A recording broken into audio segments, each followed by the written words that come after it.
Assalamualaikum warahmatullahi wabarakatuh. Innal hamdalillah nahmaduhu wa nasta'inuhu wa nastahdihi wa nastaghfiruh wa natubu ilaihi wa natawakkalu alaihi wa na'udzu billahi min shururi anfusina wa sayyiati a'malina. May yahdihillahu fala mudilla lahu wa may yudlil fala hadiya lahu.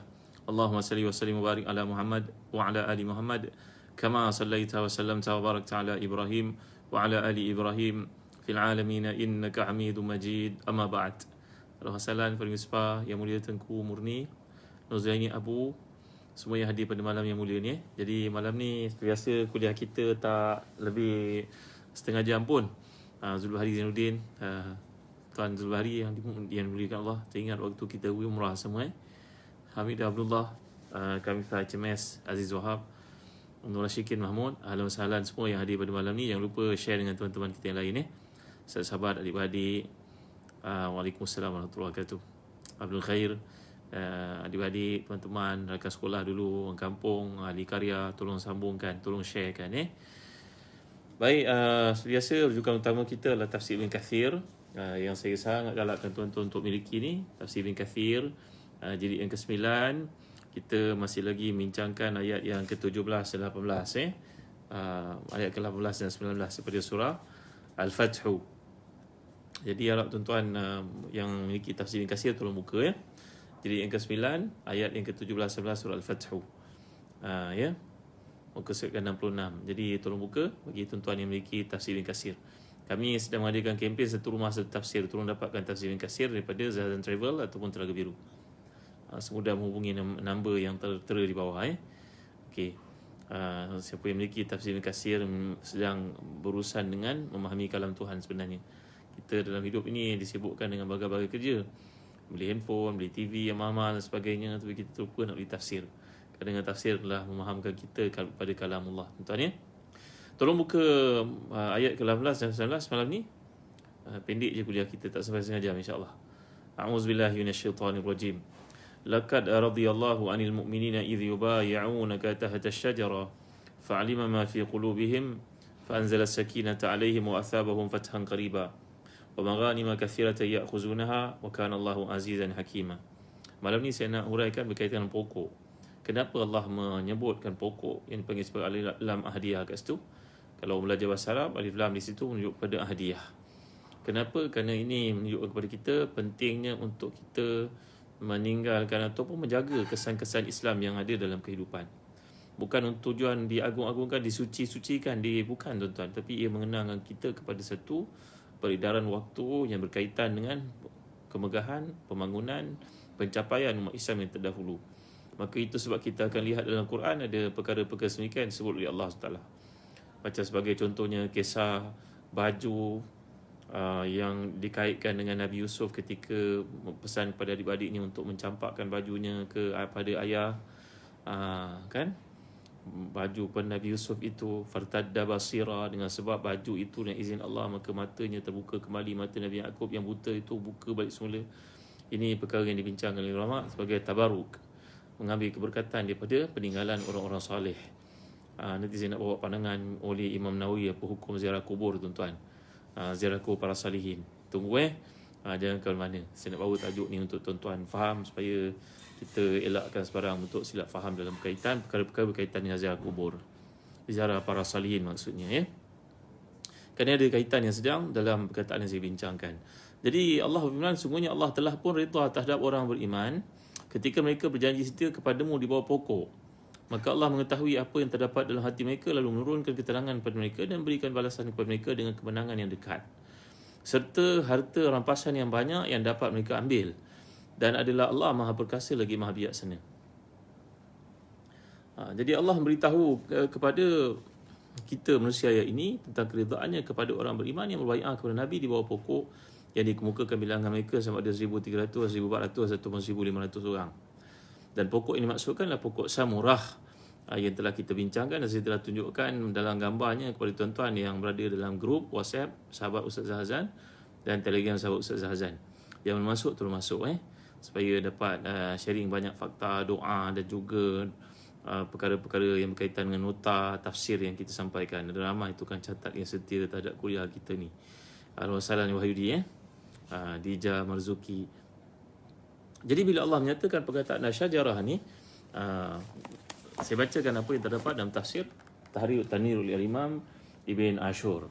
التعريف والتعريف في الشجرة تعريف الأحد وهي الشجرة التي يعرفها أهل البيعة هنا كان النبي صلى الله عليه وسلم جالسا في ظلها وهي شجرة من شجر السمور. وقد تقدم أن البيعة كانت لما أرجف بكتر عثمان بن عفان بمكة فعن سلمة بن الأوكع وعبد الله بن عمر يزيد أحدهما الآخر بينما نحن قائلون يوم الهديبية وقد تفرق الناس في ظلال الشجر إذ نادى عمر الخطاب أيها الناس البيعة البيعة. Jadi ini adalah berkaitan dengan bai'ah Nabi dengan para sahabat di bawah pokok yang dipanggil sebagai pokok samurah. Jadi bila Allah menyebutkan perkataan asyajarah zin li istihdar tilka surah tanwihan bil makan fa inna li dhikri mawadhi'il hawadith wa azmaniha ma'ani tazidu sami' tasawuran wa lima fi tilka al hawadith min dhikra mithl mawaqi' al hurub wal hawadith ka qawli Abdullah bin Abbas radhiyallahu anhuma wa yawmal khamis wa ma yawmul khamis ishtadda bi rasulillahi waj'uhu al hadith. Jadi untuk pengetahuan tuan-tuan, menyebut tentang pokok dalam surah ini bukan kebetulan. Ia bukan kebetulan. Ini merujuk kepada satu ahdiah. Ahdiah ini merujuk kepada apa yang saya isyaratkan, perhatian yang ditujukan oleh Al-Quran kepada tempat-tempat bersejarah. Kadang-kadang tempat bersejarah itu ada kaitannya dengan waktu. Iaitu kalau kita sebagai contohnya tuan-tuan dimuliakan Allah sekalian, contohnya kita hari pertama kita masuk ke asrama. Contohlah pada tahun berapa sekian-sekian. Dan pada hari itu, ketika kita sampai di asrama tersebut, tiba-tiba kita mendengar azan yang memang sayu dan ayah ibu kita pun kena tinggalkan tempat itu. Pengumuman di beberapa tepat jam 6 tuan-tuan dikendaki untuk beredar. Masa itulah air mata rasa nak bercucuran kerana ayah ibu yang kita besar bersama-samanya selama 12 tahun, tiba-tiba tahun ke-13 tu nak kena pisah. Rasa macam pergi tak balik lah tuan-tuan. Gitu maksudnya, sentimentalnya. Satu perkara yang berkaitan dengan kehidupan kita. Jadi ahdiah yang dibawakan oleh Allah merujuk kepada syajarah ni untuk pengetahuan tuan-tuan. Kalau kita kaitkan kata Syekh Abdul Hayy Al-Kattani dalam kitab beliau bertajuk At-Taratib Al-Idariyah, muhaddis yang terkemuka dari Maghribi ini berkata tuan-tuan. Jadi bila Allah membawa kepada kita tempat-tempat bersejarah ini, tujuannya apa? Untuk kita mengambil pengajaran terhadap tempat dan waktu. Jadi dalam konteks itu Allah menguraikan tentang, begitu juga kalau kita baca dalam surah Al-Baqarah, Allah menceritakan At-Tabut yang pernah kita bincangkan selalu kan, berkenaan ayat Sakinah. Kan? Inna ayata mulkihi ayatiyakum tabutu fihi sakinatu min rabbikum wa baqiyatu mimma taraka alu Musa wa alu Harun tahmiluhul malaika. Yang kita telah bincangkan ayat-ayat Sakinah kan. Tuan-tuan sejahtera kan, ingat kan? Jadi bila Allah Taala mengiktiraf kepimpinan Talut untuk menentang Jalut, Allah telah memberikan kepadanya keranda. Keranda apa? Keranda yang mengandungi jasad Nabi Yusuf dalamnya. Itu adalah pengiktirafan Allah kepada seseorang Nabi ataupun seorang wali pada kalangan Bani Israel untuk memimpin satu misi yang besar. Jadi apa-apa yang berkaitan dengan objek dalam Quran, ia merujuk kepada satu kesinambungan pertautan hubungan di antara kita dengan mereka di atas dasar iman. Itu yang saya nak maksudkan tuan-tuan. Jadi dalam konteks ini, bila Allah menguraikan tentang tabut contohnya ataupun asyajarah yang disebut kat sini, ia masing-masing memberikan kepada umat Islam ataupun kepada umat pada waktu itu satu ketenangan. Jadi Allah memberi pengajaran yang begitu penting kepada kita bahawa memelihara peninggalan lama ataupun peninggalan orang-orang terdahulu ini dapat melahirkan satu perhubungan rohaniah di antara kita dengan mereka. Dan juga dorongan untuk berbakti kepada masyarakat, khususnya peninggalan para nabi dan juga orang-orang yang pernah menyumbang untuk Islam. Itu sebab ketika Portugis datang ke Melaka, dihancurkannya kesan-kesan umat Islam tuan-tuan, dengan batu-batu niasan raja-raja yang bertulis padanya kalimah Jawi pun habis dibuang ke dalam lautan semuanya untuk tuan-tuan. Dan ada golongan yang membuat kajian mengatakan bahawa kota Formosa itu dibangunkan di atas masjid besar negeri Melaka. Mustahillah kalau Melaka menjadi satu tempat penyebaran Islam, tidak ada masjid negeri kat situ. Ada kemasuk akal tuan-tuan. Jadi menunjukkan kepada kita bahawa memelihara kesan-kesan sejarah seperti mana Allah menyebut tentang perkataan asyajarah ini adalah merujuk kepada begitu rapatnya hubungan kita dapat membina satu persefahaman antara kita dengan orang terdahulu di atas dasar iman dan takwa dan persamaan di antara kita dengan mereka. Itu maksud saya, tuan-tuan yang mulia sekalian. Itu yang disebut oleh para ulama. Contohnya Tahir Ibn Ashur dan tafsirnya. Begitu juga Syekh Almarhum Abdul Hayy Al-Kattani dalam buku beliau Taratib Al-Idariyah. Jadi saya harap tuan-tuan jangan salah fahamkan dalam perkara-perkara semikian. Jadi di sini menunjukkan kepada kita, menekankan kepada kita bahawa para ulama Rabbaniyah, Rabbani, para ulama Rabbaniin telah pun mengingatkan kita supaya jangan mengabaikan peninggalan Islam yang terdahulu, tapi dalam masa yang sama jangan biarkan manusia untuk menyuci dan mendewakannya.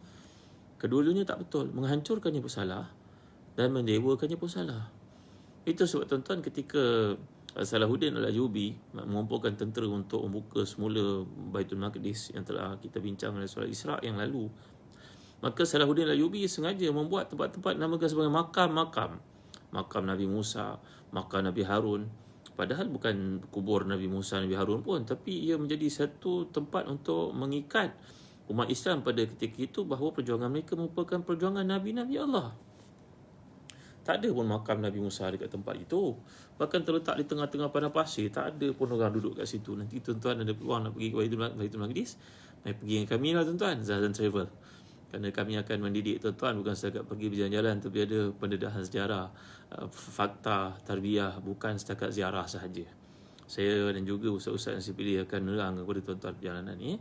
Jadi bila kita lihat tokoh-tokoh Islam pada zaman Uthmaniyah, zaman Ayyubiyah, zaman seperti yang telah kita bincangkan pada zaman Abbasiyah, mereka telah bangun ke masjid di Hudaibiyah ini. Tujuannya apa? Tujuan untuk mengingatkan kita, mengikat kita dengan sejarah orang yang terdahulu yang punya peranan dalam Islam, supaya kita rasa kesinambungan iman daripada mereka itu kepada kita. Jadi menyucikannya salah, menyucikannya, mengagungkannya, menganggap ia tempat karamat, ini salah tuan-tuan. Dan masa sama menghapuskannya pun salah juga. Sepatutnya kita memandang tempat-tempat itu sebagai satu perkara yang mempunyai perhubungan seperti yang telah saya nyatakan tadi, seperti kata Tahir Ibn Ashur dan juga Abdul Hayy Al-Kattani dalam karya masing-masing, kepentingan untuk kita faham alilah ma'adiyah dalam Quran ini. Macam contohnya keranda Nabi Yusuf yang dibawa oleh Talun, dan begitu juga pokok pada zaman Nabi ketika Nabi membuat perjanjian damai dengan golongan musyrikun, dan para sahabat telah bai'ah untuk menuntut bela di atas kematian Osman, seperti khabar angin yang sampai kepada mereka. Baik, walau bagaimanapun tidaklah menjadi kesalahan untuk kita mengatakan tindakan Sayyidina Umar. Sayyidina Umar merupakan seorang sahabat yang Nabi menyatakan dia mendapat ilham-ilham yang sangat tepat. Jadi tindakan Sayyidina Umar itu adalah untuk mengelakkan para orang tertentu, orang ajam dan orang yang masuk Islam lambat, selepas itu mereka akan mendewa-dewakan tempat tersebut. Ini tindakan Sayyidina Umar. Tapi dalam masa sama, kita mengingatkan bahawa tindakan untuk membiarkan tempat-tempat seperti ini perlu ada bagi mengikat umat Islam dengan orang terdahulu. Itu maksud saya tuan-tuan yang berdekat sekalian. Itu sebab saya nak bacakan untuk tuan-tuan daripada kitab ni. Kitab tajuk apa ni? Al-Wasail Asyafi'ah fil Azkari Nafi'ah wal Awradil Jami'ah wal Thimaril Yani'ah wal hujub al-hariza al-mani'ah ani Nabi SAW. Ini merupakan doa-doa, wirid-wirid zikir sampai kepada kita daripada Rasulullah SAW, karangan Syekh Al-Imam Al-Muhaddith Muhammad bin Ali Khird Al-Alawi Al-Husaini At-Tarimi. Ini seorang ulama dari Yaman. Beliau berkata, ia berkaitan dengan perkara-perkara yang kita bincangkan ini. فقد وردت في ذلك آثار وأخبار تدل على فضلها للقارئ والميت ويدعو بعدها لأهل القبور وينبغي زائر الجثار من قراءة القرآن والذكر والدعاء لأهل تلك المقبرة وسائر موتى المسلمين. Kalkan untuk baca doa kalau kita pergi ke kubur, contohnya baca surah Al-Ikhlas, contohnya baca surah Al-Hasyr, ayat hujung lah, mulai pada ayat la yastawi ashabun nari wa ashabul jannah sampai kepada wallahul khaliqul bari'ul musawwir bil asmaul husna yusabbihu lahu ma fis samawati wal ard wa huwal azizul hakim. Ini kita bacakan di kubur.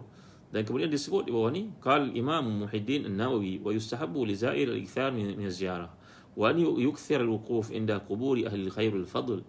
Kata Imam An-Nawawi, Muhyiddin An-Nawawi, Imam An-Nawawi yang terkemuka ni tuan-tuan, dalam karya beliau yang terkemuka Syarah Muslim, mengatakan bahawa galakan untuk kita pergi menziarahi kubur-kubur para salihin. dan berdoa kepada Allah SWT. Banyakkan menziarahi kubur para salihin, kata beliau.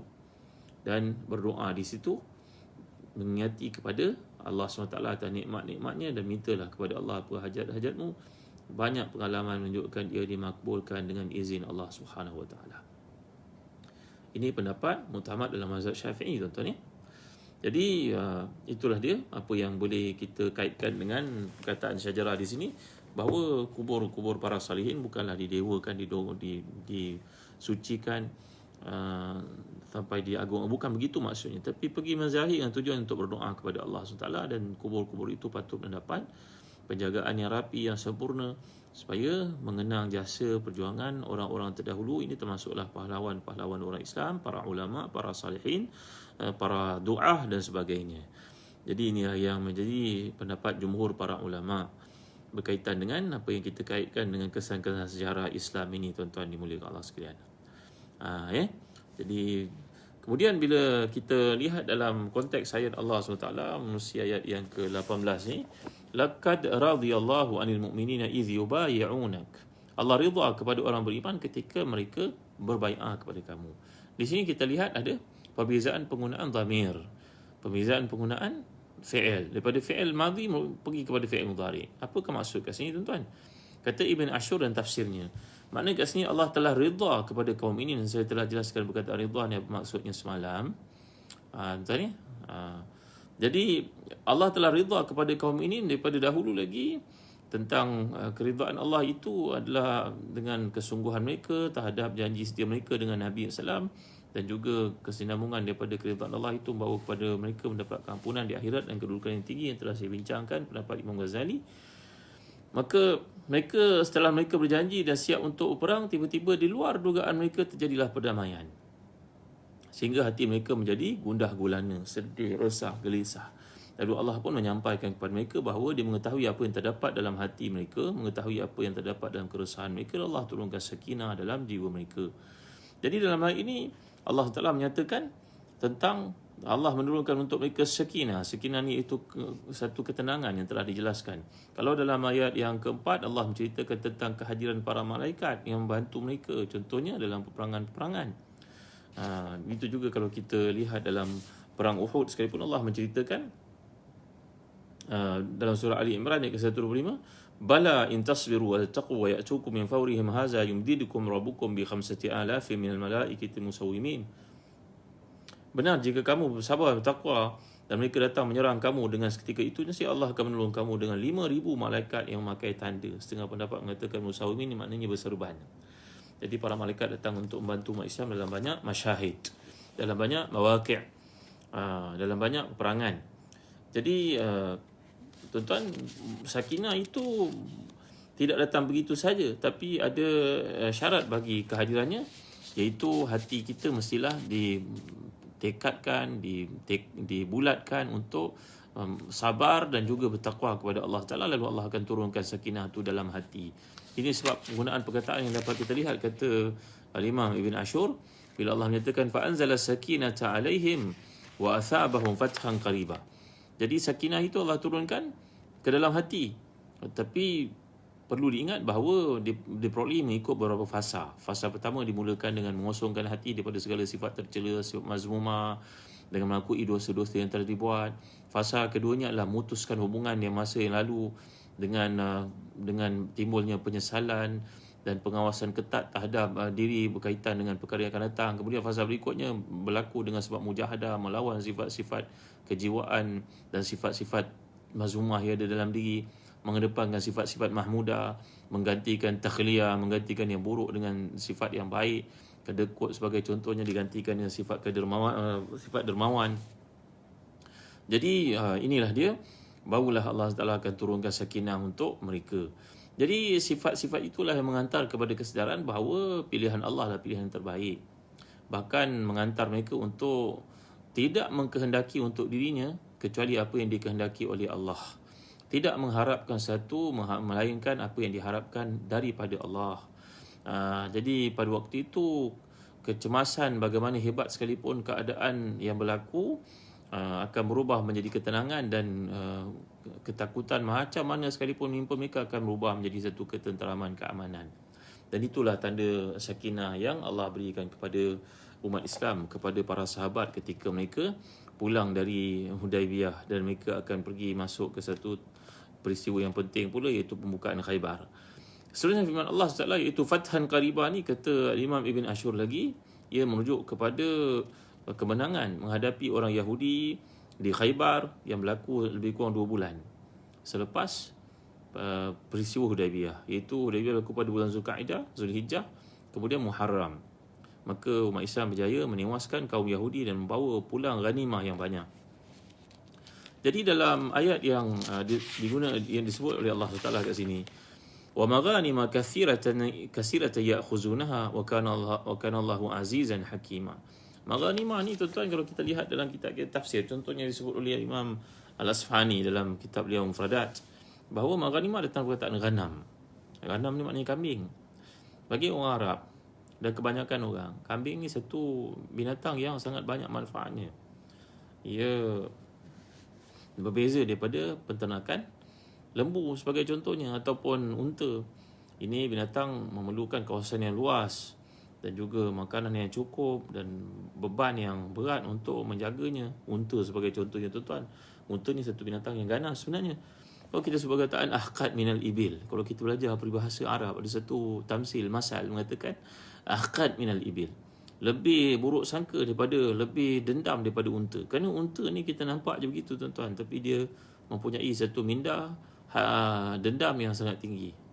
Ini benar-benar berlaku. Disebut oleh Al-Jahiz dalam kitab beliau Al-Hayawan, bahawa unta ni kalau seorang itu memukulnya ketika dia masih kecil, dia boleh ingat peristiwa dia dipukul itu sampai bertahun-tahun lepas itu. Mungkin satu masa nanti bila menjadi unta jantan yang besar, dia akan balas mula orang yang memukulnya ketika dia kecil. Mungkin menggigitnya sampai putus tangan, atau mungkin mengangkat dan membalingnya, atau mungkin menghempapnya ketika dia tidur waktu malam, menggilisnya. Ini semua dilakukan. Sehingga dibawakan kisah tuan-tuan oleh para ulama lugha menceritakan dahsyatnya, ajaibnya binatang yang Allah jadikan. Bahawa seorang ini melihara unta. Unta ni binatang pemalu sebenarnya. Dia hanya akan mengadakan hubungan jantan betina pada waktu malam ketika orang tidur. Dia tak buat depan orang ramai. Dia bukan macam binatang yang lain. Dia akan buat ketika orang tidak nampak, waktu malam. Maka pada malam itu ketika dia sedang berhubungan jantan betina, tuannya nampak. Oleh kerana dia menjadi sangat malu di atas tuannya melihatnya itu, dia pun menghentikan hubungan tersebut dan dia menyimpan satu perasaan marah kepada tuan yang melihatnya. Dan tuannya tahu. Bila tuannya terpaksa menggunakan dia untuk menaikinya, pergi menunggangnya ke tempat yang jauh, tuannya pun fikir, malam nanti ketika aku letih, aku nak tidur, aku terpaksa tidur, macam mana aku nak elak? Inilah unta satu-satunya yang aku ada. Dan dia tentu merasa dendam pada aku melihat mengadakan hubungan jantan betina ni. Gitu tuan-tuan. Maka pada malam yang dia terpaksa berehat ketika menaiki unta itu, dia buat 2 tempat tidur. Sleeping bagnya itu umpamanya 2, 3, biar unta itu keliru. Kerana dia tahu pada waktu malam nanti unta itu akan menggilisnya. Unta itu marah, menyimpan dendam tahun-tahun yang lalu ketika dia menyaksikan perhubungan jantan betina. Allahu Akbar tuan. Saya nak cerita ni panjang lebar pula. Kita sedang cerita bahawa ghanam, kambing. Kerana Allah menggunakan perkataan maghanima katsira ni. Nanti orang cerita kat unta ni. Tak apa, sama waktu lain bagi suspense sikit. Sebelum terlupa tuan-tuan, marilah sama tuan-tuan sokong Zazan Travel. Pada hari kami tak dapat nak bawa tuan-tuan pergi travel ke luar negara ni. Kami hanya jual habatus sauda. Dapatkan habatus sauda daripada Zazan Travel tuan-tuan. Inilah dia yang telah diproses Alhamdulillah. Ni tengok. Inilah habatus sauda yang telah diproses menjadi kapsul seperti ini. Mudah untuk kita makan. Gunakan 2 selepas breakfast, 2 selepas makan malam. Bismillah.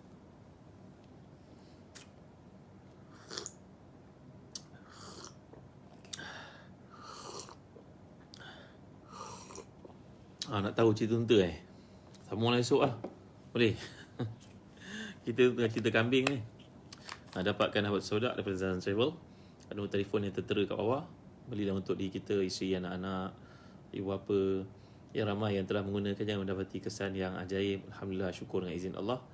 Kerana Nabi SAW telah menjanjikan baginda tidak mengatakan melainkan kebenaran, iaitu makan habatus sauda ni rawatan kepada seluruh penyakit melainkan kematian, kata baginda SAW. Habatus sauda habatul barakah, maka kami namakan dia birkah, dekat dengan barakah. maknanya keberkatan. Jemputlah keberkatan masuk ke rumah kita. Dapatkan birkah daripada Zadan Travel. Itu tuan-tuan, kami ada masakkan kurma McJool, kurma Ajwa, daripada Mekah, daripada Madinah. Ini ada sijil lahirnya dari Madinah, kurma Ajwa. Itu juga ada kurma McJool dari Palestin. McJool ni lebih besar daripada Ajwa. Tengok ni. Nampak? Besar. Dalam dia pun menyelerakan. Ya Allah Rabbi. Alhamdulillah McJool. Kurma McJool ni tuan-tuan, dapatkan daripada Zadan Travel. InsyaAllah makan sebiji, kita boleh bertahan untuk berpuasa seharian yang izin Allah. Saya dah cuba tuan-tuan. Tuan-tuan boleh cuba itu sebab kita baca kisah Nabi kita makan kurma sebiji, share dengan Aisyah radhiyallahu anha. Kalau sebesar kurma McJool ini memang munasabah sangatlah tuan-tuan. Mas Najwa nak dengar lagi cerita, nak dengar Allah. Masa nak habis ni macam mana ni? Sambung esok lah, bagi suspense sikit. Ya. Kenapa pula Allah sebut perkataan kambing berkaitan dengan harta rampasan perang. Maghanima datang perkataan ghanam. Ghanam berarti kambing. Maghan ni maknanya ghanimah. Apa kaitannya tuan-tuan? Kerana saya dah sebut tadi, nak bandingkan kambing merupakan satu haiwan ternakan yang mesra, yang mudah untuk dijaga, yang beranak pun banyak-banyak, yang mudah untuk dijual, diperdagangkan, dan banyak perkara berkaitan dengan dam dalam haji umrah. Kambing lah bayarannya. Ya, tuan-tuan ni boleh kat sekian. Nantilah cerita untuk sibuk esok. Tangguh dulu. Nak dengar sambung esok. Baik teruskan saya cerita unta. Nanti unta kita sambung dulu. Kenapa Allah sebut perkataan kambing kat sini? Kerana kambing adalah satu binatang yang mudah untuk dijaga. Kambing merupakan binatang mudah untuk dijual belikan. Maka bila sebut kata Imam Asfahani, perkataan maghanim itu merujuk kepada harta rampasan peperangan, yang merujuk kepada harta yang diperolehi dengan sebab peperangan. Jadi dalam satu bentuk yang merupakan satu benda yang mudah untuk dipindah milikkan. Maknanya tentera Islam kalau terlibat dalam peperangan, maka mereka menaiki kuda sebagai contohnya akan mendapat ganjaran 2 kali ganda daripada orang yang tidak memiliki kuda, kerana kuda dianggap seperti kereta kebal pada masa itu. Banyak minta anak sambung cerita unta. Nanti lalu esok lah. Esok boleh dengar kuliah lagi. Kalau tak, besok tak dengar kuliah dah kan. Baik. Jadi Allah menjanjikan kat sini, wa maghanima katsiratan ya'khuzunaha wa kana Allahu azizan hakima. Dalam setengah kiraan baca wa maghanima katsira ta'khuzunaha, iaitu dibaca kata Imam Abu Sa'ud. Abu Sa'ud ni seorang ulama besar tuan-tuan, Syekhul Islam pada zaman kerajaan Islam Uthmaniyah dahulu. Beliau punya tafsir yang sangat menarik. Nak kenalkan tuan-tuan dengan tafsir mana pula tafsir Al-Imam Abu Sa'ud. Ni tafsirnya. Bagi ustazah-ustazah yang menonton bersama, bacalah tafsir ni. Tafsir Al-Imam Abi Sa'ud. Ini merupakan seorang qadhi, Muhyiddin Muhammad bin Mustafa Al-Amawi Al-Hanafi. Ini seorang ulama mazhab Hanafi. Itu tafsirnya sangat menarik untuk kita baca, kita hadam, kita faham. Kata beliau kat sini, bila setengah kiraat yang sampai kepada kita berlaku iltifat, iaitu iltifat ini penukaran daripada dhamir ketiga membawa kepada dhamir kedua, daripada hum kepada antum. Jadi kat sini dibaca juga wa atahum fathan qariba, dan juga disebut oleh Allah SWT wa maghanima katsiran ta'khuzunaha. Ada yang baca sebagai ta'khuzunaha. Jadi di sini berlaku iltifat daripada penceritaan para sahabat membawa kepada kita bagi menunjukkan kepada apa yang disebut semalam saya ceritakan pandangan Imam Muhammad Al-Urami, bahawa pembukaan ini akan terus berlaku sampai ke hari kiamat. Dia tidak terhenti. Tak terhenti setakat hari ini. Banyak pula cerita tunjuk gambar unta pula dah. Besok-besok saya cerita, sabar esok. Ya. Jadi kat sini menunjukkan kepada kita bahawa kata Imam Abu Sa'ud, ada kiraat yang menunjukkan kepada kita penyertaan kita dalam peristiwa ini untuk Allah ingatkan. Macam dalam surah Al-Anbiya ketika Allah menceritakan tentang Nabi Daud, wa 'allamnahu sana'ata labusin lakum lituhsinakum min ba'sikum fa hal antum syakirun. Diceritakan oleh Allah Ta'ala bahawa kami mengajar kepadamu wahai Daud ilmu pertukangan, membuat baju besi, membuat peralatan untuk peperangan, untuk memperbaiki kehidupan kamu. Allah cerita Nabi Daud tiba-tiba tukar kepada kita. Kenapa? Kerana Allah nak kita juga menyertai semangat jati diri yang berasas kepada hidup berdikari seperti Nabi Daud AS. Jadi dengar tadi saya cerita ke tuan-tuan, sibuk tunjuk gambar unta ni, apa hal ni? Baik, Sabar Naim, sabar, esok saya akan cerita lagi. Jadi ayat ini kata Abu Sa'ud, kalau dibaca ta'khuzunaha dalam satu qiraat yang merujuk kepada penyertaan kita dalam ayat yang Allah bawakan ni, supaya kita rasa kita pun termasuk dalam janji-janji Allah. Potensi kita juga untuk mengalami kemenangan dan juga pemulangan harta oleh golongan musyrikin kepada muslimin pada masa akan datang. Kerana musyrikin mengumpulkan harta dengan cara yang haram, kita mengumpulkan dengan cara yang halal, maka harta itu akan dikembalikan kepada kita. Baik. Jadi setakat ini saja dulu untuk kuliah pada malam ni. Sekian baik semuanya daripada Allah. Dan risau jangan memang esok kita sahur cerita unta. Jadi setakat ini saja dulu. Sallallahu ala sayyidina Muhammad wa ala alihi wa sahbihi wa wasallam. Alhamdulillahirabbil alamin. Tuan-tuan jangan lupa, inilah dia kem Bersari Salat yang saya selalu sebut kepada tuan-tuan. Harap tuan-tuan tidak keberatan, tidak berlengah-lengah dapatkan daripada telagabiru.com.my, kedai online kami. www.telagabiru.com.my. Kem Bersari Salat. Untuk mengajar anak kita bimbingan salat. Ingat, tanpa salat, ibadah lain semua tidak diterima oleh Allah. Salat tak sempurna, ibadah lain tak sempurna. Ini pun ada cara tayamum, nampak? Diajar dalam buku ni. Kita kena praktikkan dengan anak-anak kita. Dulu saya pernah tunjuk cara tayamum. Cara sertu sama anggota ataupun kasut yang kena najis anjing contohnya. Buku ni mempunyai latih tubi, bergambar, kena ada checklist kat belakang ni. Kita boleh buat sesama dengan anak-anak kita. Sikit je, banyak tak banyak muka surat. Buku ni bawah harga dia baru RM4.90. RM4.90. Dapatkan tuan-tuan, order daripada telagabiru.com.my, kami hantar ke rumah.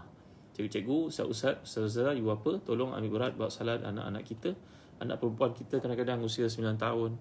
Sudah pun 11 tahun, 10 tahun, sudah pun akil baligh. Sudah datang period. Adakah kita membiarkan mereka begitu saja tanpa mengajar mereka penyucian yang betul, taharah yang betul, tuan-tuan? Dosa kita, tuan-tuan, tak ambil berat tanggungjawab ni. Dapatkan kem Bersari Salat daripada Telaga Biru. Baik tuan, setakat ni saja dulu. Kita tangguhkan cerita unta malam esok. Sabar Idris. Sallallahu ala sayyidina Muhammad wa ala alihi wasallam. Alhamdulillahirabbil alamin. Barakallahu fikum. Sama kita menandatangan berdoa, moga-moga di kalangan tuan-tuan ni ramai para salihin, para salihat mustajab doa kita malam ni. Alhamdulillahirabbil alamin, wassalatu wassalamu ala asyrafil anbiya'i wal mursalin sayyidina Muhammadin wa ala alihi wasahbihi ajma'in. Allahumma ighfir lana dhunubana wa israfana fi amrina wa sabbit aqdamana wa ansurna 'alal qaumil kafirin. Allahumma ahsina aqibatana fil umuri kulliha wa ajirna min khizyid dunya wa azabil akhirah. Allahumma inna na'udzubika minal baras wal junun wal juzam wa min sayyi'il asqam. Allahumma inna na'udzubika min zawali ni'matik wa tahwili 'afiyatik wa fujaati niqmatik wa jami'i sakhatik. ربنا آتنا في الدنيا حسنة وفي الآخرة حسنة وقنا عذاب النار وصلى الله على سيدنا محمد وعلى آله وصحبه وبارك وسلم والحمد لله رب العالمين. تقبل الله منا منكم.